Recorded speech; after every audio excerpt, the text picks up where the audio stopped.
Hey, what's up everybody? Thanks for clicking on the video. David Pendleton here. I am finishing the qualifying round of the Neon City 9-hole cup.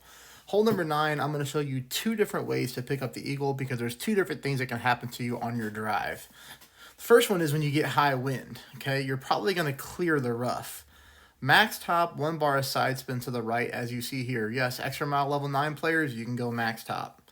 You can use more top spin, I should say. I'm going to pull 0% at max. And then I'm going to turn the camera around, face the tee box, and push back up to max of my club.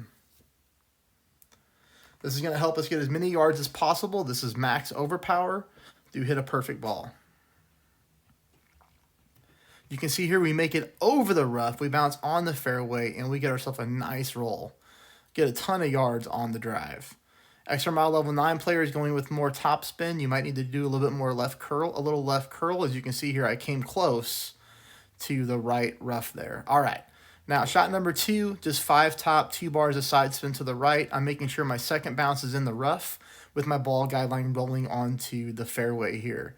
5.1 mile per hour wind, that's almost as high as you can get in rookie with the Berserker. And even with that strong wind, we still land nicely onto the fairway.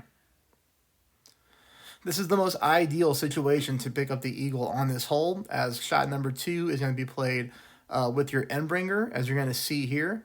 20% elevation, so we're basically using the end bringer rule. I'm stretching my club out to figure out what distance I have on this shot. It's about 20% slider. So for me in this area, 20% elevation, 20% slider, very small ring pull here. But we do get it right. We hit a perfect ball and we drop it, okay? Now, hang tight for the next replay because I'm going to show you what will happen if you clip the rough on your drive and you don't get a lot of yards on your drive. Here we go. Perfect ball in the hole. Nice little eagle. Okay, and we move on.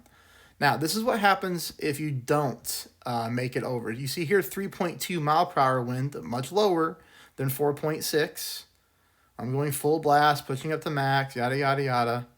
On the drive here, we clip the rough. Barely, and we roll out. That means we're going to get a lot less yards on this drive. When that happens, you won't be able to make it to that small fairway island that's way up there by the green. You have to lay up here in front of the sand trap. So top spin, a little bit of right side spin. I'm just aiming right there at that sand trap. Obviously making sure that I don't use too much top spin to go into the sand. All right, now shot number 3 will be played with your thorn rough bump.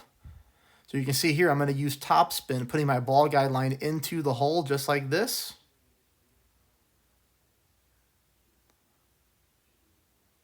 And then I pull 0% at mid.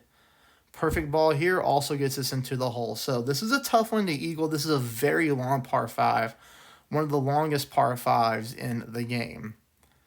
There's a lot of times in tournaments, a lot of the field picks up a birdie. So when you pick up the eagle here, it's kind of like picking up an extra drop, like an albatross. So we get the ball into the hole, dead center. That is 2 different ways to play hole number 9. Hopefully this helps you out. Please subscribe. Please hit the thumbs up. Best of luck.